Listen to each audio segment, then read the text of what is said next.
Olá, seja muito bem-vindo a mais um episódio, aquele pré-jogo que você já está acostumado a acompanhar no nosso site flashscore.com.br e também através das nossas plataformas no YouTube. Então já chega deixando o seu like, comentando quanto vai ser esse duelo no estádio Newton Santos do líder Botafogo diante do Vasco, que está buscando até uma vaga na Libertadores. Nós vamos explicar a você como isso pode acontecer com a ajuda do Botafogo. Então vou convocar aqui o nosso camisa 10 e faixa Eduardo Gerac com todas as informações desse grande clássico que o senhor irá narrar aqui na Flash Score. Tudo bem, Edu? Seja muito bem-vindo. Muito obrigado, Fábio. Camisa 10 todos somos aqui, vamos dividir essas Mas a faixa é glórias. tua. Tá bom, tá bom. Não, você não terei o prazer, né, um jogão de bola, realmente, como você disse, o Vasco pode-se dizer até embalado aí, né, para tentar, quem sabe, uma vaga na Libertadores, né, porque é aquela história, né, se os times brasileiros que estão só para resumir, né, que estão nas competições internacionais ganharem, né, os seus títulos, os seus respectivos títulos, aí, obviamente, tudo indica teremos o G9. Aí também tem que ver quem que vai ser o campeão da Copa do Brasil, né, a colocação que ele vai estar no Campeonato Brasileiro, aí vai abrindo vagas, né, até o G9. Lembrando que, né, o G4 vai direto para a fase de grupos. Aí do G5 até G9, se a gente tiver isso, né, é aquela pré-Libertadores que sempre complica um pouco o início dos anos dos clubes, né? Então, assim, pré-Libertadores às vezes pode ser uma faca de dois gumes, né? Vamos ver então como cada time se comporta, porque começar o ano já com uma desclassificação já abre uma crise logo ali em fevereiro, né? Então, enfim, às vezes nem sempre é uma boa estar na pré-Libertadores, a depender de como o time está preparado para aquela temporada que vai se desenrolar ainda, né? Mas sem dúvida o Botafogo, claro, joga para ganhar, joga para os 3 pontos, né? Porque tem aquela matemática toda especial com o Palmeiras. Lembrando que o Fortaleza também ganhou o seu jogo já nessa rodada, né? Já está ali junto também dos dois.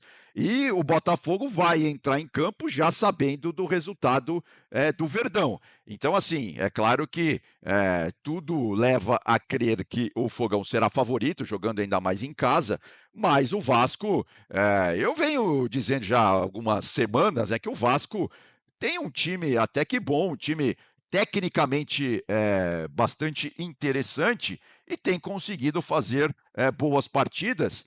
E não será diferente contra o Botafogo. E vamos lembrar, né, Fábio? Temos até uma tela para mostrar que, apesar dessa boa fase do Glorioso do ano passado para cá, principalmente, né? Mas o Vasco tem se dado bem contra o Botafogo, né? Se a gente pegar aí as últimas rodadas, ou melhor, os últimos jogos entre eles, né? Dos últimos 5 jogos, o Botafogo ganhou apenas um, né? E foi o quinto lá atrás, né? Ou seja, se a gente começar lá do mais antigo para o mais recente, foi se eu não estou enganado, foi o último, né? Que o Botafogo ganhou. A tela aí mostra isso bem, né? As últimas partidas com a equipe do Vasco conseguindo levar melhor aí diante do Botafogo. Esse confronto, Edu, que você está destacando, né? É um confronto que na tabela mostra uma diferença muito grande e um momento do Botafogo espetacular, finalista da Libertadores, né? É finalista com muita chance e liderando o Campeonato Brasileiro. Agora, a distância na tabela não entra em campo, mas a distância técnica entra. E o Botafogo hoje tem uma equipe muito superior à do Vasco. O Vasco vai contar com as voltas do Verratti e do Hugo Moura. Eles estavam suspensos contra o Bahia e muita gente defende: o time ficou até mais rápido, né? Sem o Verratti, com mais mobilidade, o Payet circulando o campo, fez 2 gols, foi importante. Será que ele vai ser titular? Vai ser o Felipe Coutinho que volta à equipe, que foi poupado contra o Bahia? Vai jogar de novo bola aérea só para o Verratti? Enfim, e o Botafogo tem um repertório gigante. E ele agora não precisa nem se preocupar com o Libertadores, porque é só dia 30. Ou seja, o Arthur Jorge pode focar no Campeonato Brasileiro para desespero do Abel Ferreira, porque se tivesse jogo em cima de jogo com o Libertadores no meio do caminho, ele podia preservar. Mas agora não, é foco total e uma artilharia pesadíssima, cara. Olha, Igor Jesus, que eu estava lendo até no nosso site, o Edu, há uma possibilidade do West Ham fazer uma proposta de mais de 230 milhões de reais pelo Igor Jesus, que custou sabe quanto ao Botafogo? Zero. Zero Zero, reais. Veio de exatamente. graça, cara. Olha que negócio fez o John Textor com a SAF do Botafogo, Edu. Não, sem dúvida. Então, essa é uma outra discussão, né, que a gente pode ter em um outro momento, a questão das SAFs, né? Por exemplo, no caso do Botafogo, o departamento de análise de rendimento, né, aquele departamento que prospecta jogadores, realmente foi muito bem montado e está dando muito resultado, né? O Igor é esse caso, é esse exemplo claríssimo, né, cristalino, né, que ele foi já havia sido monitorado, vinha sendo monitorado há algum tempo e tal, Sim, e lá atrás, aí não deu certo, tal, e agora acabou dando e realmente foi um negócio e tanto pro Botafogo. Ó, eu puxei aqui, né, a nossa arte aí também pode entrar para a gente ilustrar para o nosso para quem está nos acompanhando aí, para o nosso internauta. E assim, ó, o último jogo, né, primeiro turno desse ano, empatou 1-1 Vasco e Botafogo. Aí no Campeonato Carioca, em fevereiro, foi aquele jogo que o Vasco ganhou do Botafogo por 4-2. No ano passado, os dois duelos, né? O Vasco jogando em casa venceu por 1-0, e aí sim, o isso. Botafogo ganhou no primeiro turno por 2-0. E o jogo anterior a esse, também em 2023, o Vasco ganhou 2-0 por Botafogo. Ou seja, nos últimos 5 jogos, só uma vitória do Fogão e depois o Vasco levou a melhor em 3 vezes, né? E tivemos também um empate, o jogo mais recente entre eles. Agora, é o que você disse, o Botafogo realmente, quando dá certo, quando quer jogar, quando aquele time ali, né, o Almada é o argentino que está jogando demais, né? Então, assim, realmente fica muito complicado para os adversários, né? E a gente viu isso, por exemplo, na semifinal da Libertadores, né? E o Botafogo, até por causa do seu treinador, o Arthur Jorge, enfim, é aquele time que não tira o pé, né? É um time que está ganhando, continua indo para cima, continua tendo volume de jogo, continua tendo volúpia, vamos dizer assim, de aumentar o placar. Agora, você falou do Botafogo, né, do foco total no Campeonato Brasileiro, e eu concordo com isso. Agora, vamos lembrar que é o seguinte, né, tudo indica, ainda não está sacramentado, mas, como você disse, a final da Libertadores é lá no dia 30, né? Se a gente puxar o jogo do Campeonato Brasileiro para antes, que é o que deve acontecer, a final vai ser sábado e estava marcado para esse dia o Palmeiras e Botafogo aqui em São Paulo. Esse jogo deve ser na terça-feira anterior. Então, assim, Isso. se a gente puxar de hoje até dia 30, o Botafogo vai ter um jogo a cada 4 dias. Então, assim, é um calendário meio apertado e vai ter 2 decisões na mesma semana, tudo indica, né? Por isso, claro que a ideia do Botafogo, né, a pretensão da comissão técnica do Fogão é chegar, quem sabe, contra o Palmeiras no Allianz Parque, já com uma gordurinha, uns 4 pontos de diferença seria sensacional, né? Sempre lembrando que o Palmeiras, por ter mais saldo de gols, num eventual empate, o Palmeiras tende a levar a vantagem na disputa pelo título brasileiro. Olha, nós já vamos usar aqui duas informações importantes que você separou sobre o Gregory e o Puma Rodrigues, mas queria só chamar a atenção para a gente arrematar esse assunto estatística. São 319 jogos, confronto total, né? O Vasco leva vantagem no confronto total, 135 vitórias contra 96 empates e 88 vitórias do Botafogo. Aí tá o Gregory, que é um cara que desarma e tanto, hein?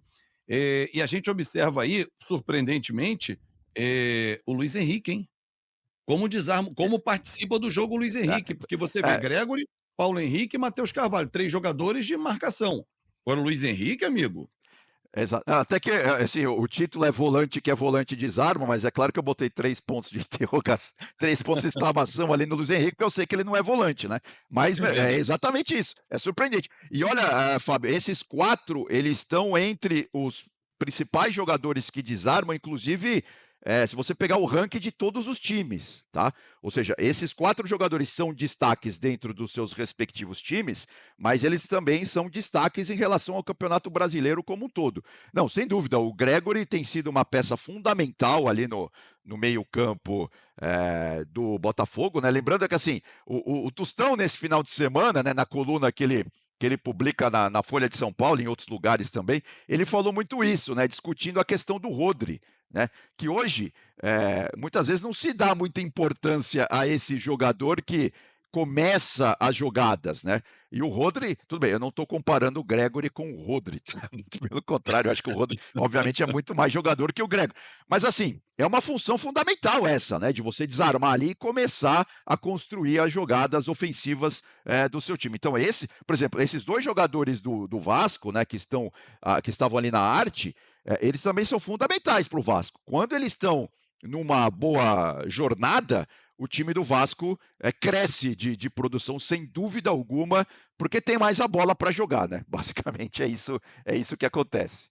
E o jogo do Vasco cresceu muito quando o Rafael Paiva colocou o Puma, jogando como um ponta, né, uma dobra, já que ele perdeu o Adson, e aí a gente observa o mapa de calor dele do José Puma Rodrigues, o uruguaio, contra o Bahia, descendo muito pelo lado direito, que realmente leva muito perigo, já que o Adson está machucado, deve voltar ainda nesse ano, e o Puma ocupando bem essa faixa do campo, dobrando com o Paulo Henrique por ali, sendo uma das armas do Vasco, que além do cruzamento que ele tem como característica, Duli, tem a batida de fora da área também. Quase contra o Atlético Mineiro ele fez um gol, mas o Everson espalmou para fora.